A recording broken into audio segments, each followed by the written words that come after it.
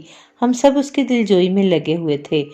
اماں کے کہنے پر میں اکثر سب کو کھانے پر لے جاتا، پرانی یادیں یاد کرتا اور سب مل کر ہنستے۔ اماں اکثر ثانیہ کو سمجھاتے ہوئے کہتی، ارشاد کا حساب خدا پاک خود کرے گا، وقت کب کسی کے لیے رکا ہے۔ 1 ماہ گزر گیا، عروج کے یہاں پیاری سی بیٹی پیدا ہوئی، سبھی خوش تھے اور میں جانے کی تیاری کرنے لگا۔ بیٹا، تیرے ساتھ ہونے سے دن رات کی خبر نہ ہوئی، تو چلا جائے گا تو سارا گھر کاٹنے کو دوڑے گا۔ اماں اداس ہو گئیں۔ اماں، میرا جانا ضروری ہے، پر میں وعدہ کرتا ہوں اب کی بار آؤں گا تو پھر آپ کو چھوڑ کے نہیں جاؤں گا۔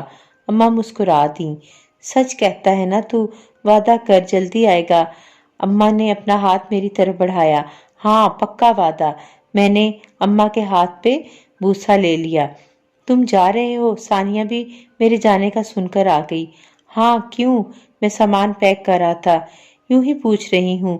اماں نے بتایا، مجھے تمہارے جانے کے بعد تمہاری یاد آئے گی، یہ گھر تمہارے بنا اچھا نہیں لگتا ہے۔ ثانیہ نے مسکرانے کی کوشش کی۔ آج وہ بہت خوبصورت لگ رہی تھی، گیلے بال، وہی میرے لیے۔ بے چینی سی اس کے چہرے پر دکھائی دی۔ آج کافی اچھی لگ رہی ہو تم، ماشاءاللہ۔ میں نے اس کے سر پر چپت لگا دی۔ داستان، اب تم مجھے ایسے نہیں مار سکتے، میں اب چھوٹی سی ثانیہ نہیں رہی۔ میں اسے تکتا رہ گیا۔ میری محبت نے پھر سے انگڑائی لی۔ محبت کے سمندر میں میرا دل ایک بار پھر غوطے کھانے لگا۔ تم نے مجھ سے میری اولاد کے بارے میں نہیں پوچھا؟ وہ ایک دم ہی یوں گویا ہوئی جیسے اسے کچھ کہنا تھا۔ میرا خیال تھا تم نے اماں کو بتا دیا ہوگا۔ میں نے اس کے چہرے سے نظریں ہٹا لیں۔ ارشاد باپ بننے کی صلاحیت سے محروم تھا، اسی لیے وہ مجھ پر ظلم کرتا، مجھے مارتا، مجھے جلاتا تھا۔ ثانیہ کی آنکھوں میں لالی آ گئی۔ تم نے عروج باجی کی بیٹی کا نام سوچا؟ میں نے موضوع بدل دیا۔ ارے ہاں، میں تو بھول گئی، وہ تو پوری کتاب لے آئی تھی ناموں کی۔ ثانیہ نے سر پہ دوپٹہ لیا اور کمرے سے نکل گئی۔ میری محبت کسی گلاب کی طرح تازہ ہو گئی۔ میں واپس دبئی آ گیا۔ اکثر ثانیہ سے فون پر باتیں ہوتی، ہم پرانی باتوں کا ذکر کرتے اور کافی دیر تک ہنستے رہتے۔ وہ اکثر مجھے واپس آنے کا کہتی، گھر میں تمہارے بنا دل نہیں لگتا۔ اس کی ایسی باتوں سے میری محبت پروان چڑھنے لگی۔ ایک روز اس نے فون پر بتایا، داستان، کل دانش بھائی کے چھوٹے بھائی کے لیے مہک آپی کا رشتہ آیا ہے۔ اماں تو تیار ہیں، پر جانے کیوں مہک آپی انکار کر رہی ہیں۔ اماں نے وقت مانگا ہے جواب کے لیے۔ ثانیہ کی بات نے مجھے جیسے نیند سے جگا دیا ہو۔ کام کا بہانہ بنا کر میں نے فوراً فون بند کر دیا۔ مہک مجھ سے محبت کرتی ہے اور وہ میرے لیے تو بیٹھی ہے، مجھے کیسے یاد نہ رہا؟ میں کتنا خود غرض انسان ہوں۔ ثانیہ کے آتے ہی ایک بار پھر سے میں اسے نظر انداز کر گیا۔ میرا سر چکرانے لگا۔ ایک طرف میری محبت ثانیہ ہے تو دوسری طرف میرے نام کی مالا جپنے والی، سالوں سے میرے انتظار میں بیٹھی مہک ہے۔ میری سمجھ میں نہیں آ رہا تھا کیا کروں، کس کا ساتھ دوں، کس کو چھوڑ دوں۔ مہک کی محبت کا مول میں ادا نہیں کر سکتا تو دوسری طرف میری بچپن کی محبت، میری چاہت ثانیہ ہے۔ پھر خاصا سوچنے کے بعد میں نے اپنی زندگی کا اہم فیصلہ کر لیا۔ اماں، میں پاکستان آ رہا ہوں ہمیشہ کے لیے، اب میں گھر بسانا چاہتا ہوں۔ اماں میری بات پر خوش ہو گئی۔ عروج باجی کو بھی میری شادی والی بات کی اطلاع مل گئی تھی، ان کے بھی کئی فون آ گئے، وہ بھی بے حد خوش تھیں۔ مجھے پاکستان آئے 2 دن ہو گئے تھے۔ بیٹا، ہمیں تو بتا، تجھے کس طرح کی دلہن چاہیے اپنے لیے؟ اس رات کھانے پہ اماں نے محبت سے پوچھا۔ اماں، میں نے لڑکی دیکھ رکھی ہے، پر پہلے میں خود اس سے بات کر لوں، پھر آپ لوگوں کو بتاؤں گا۔ میری بات پہ ثانیہ شرماتے ہوئے مسکرانے لگی۔ میری نظریں اکثر اب اسی کا چہرہ پڑتی رہتی، پر میں جو فیصلہ کر چکا تھا اس کے لیے ثانیہ کو سمجھانا ضروری تھا۔ میں اسی کشمکش میں تھا کہ کیسے ثانیہ کو سمجھاؤں کہ میں اس سے شادی نہیں کر سکتا، میں مہک کی محبت کو نظر انداز نہیں کر سکتا۔ کیا میں آپ سے کچھ بات کر سکتی ہوں؟ کھانے کے بعد مہک میرے کمرے میں آ گئی۔ ہاں ہاں ضرور، کیوں نہیں، میں سنبھل کر بیٹھ گیا۔ آپ سے میری بس اتنی سی درخواست ہے کہ آپ ثانیہ کو اس حقیقت سے کبھی آگاہ نہیں کریں گے کہ میں نے آپ سے محبت کی ہے۔ خدا را اسے خبر ہونے مت دیجیے گا، ہم سب جانتے ہیں آپ اسے ہی اپنا بنائیں گے۔ مہک کی آنکھوں میں آنسو تھے، وہ ہاتھ جوڑے مجھ سے التجا کر رہی تھی۔ نہیں مہک، اس طرح تمہیں ہاتھ جوڑنے کی کوئی ضرورت نہیں، میں تمہاری محبت، تمہارا انتظار نظر انداز نہیں کر سکتا۔ میرے جذبات کو ثانیہ نے نہیں بلکہ تم نے سمجھا۔ میں یہاں ثانیہ کو نہیں تمہیں اپنا بنانے آیا ہوں۔ میری بات پر مہک روتے ہوئے کمرے سے نکل گئی۔ بیٹے، میں نے تجھ سے کہا تھا نا، تو اس گھر کی رونق ہے، دیکھ تیرے آنے سے اس گھر میں کیسی خوشیاں آئی ہیں۔ اماں جانے کب میرے کمرے میں آ گئی تھی۔ کیوں اماں، ایسا کیا ہوا؟ میں نے حیرانی سے انہیں دیکھا۔ بیٹے، مہک نے دانش کے بھائی اکبر کے لیے ہاں کر دی ہے، اب اس گھر میں 2 شادیاں ہوں گی، ایک تیری ثانیہ سے اور دوسری مہک کی اکبر سے۔ ماشاءاللہ، خدا پاک تم سب کو خوش رکھے۔ اماں تو دعائیں دیتی چلی گئیں اور میں حیران پریشان سا کھڑا مہک کی محبت کو تولنے لگا، جس نے بہن کی خاطر اپنی محبت کو قربان کر دیا تھا اور محبت کی بازی کو جیت کر مجھے بتا دیا تھا کہ حقیقت میں اسے عشق کہتے ہیں۔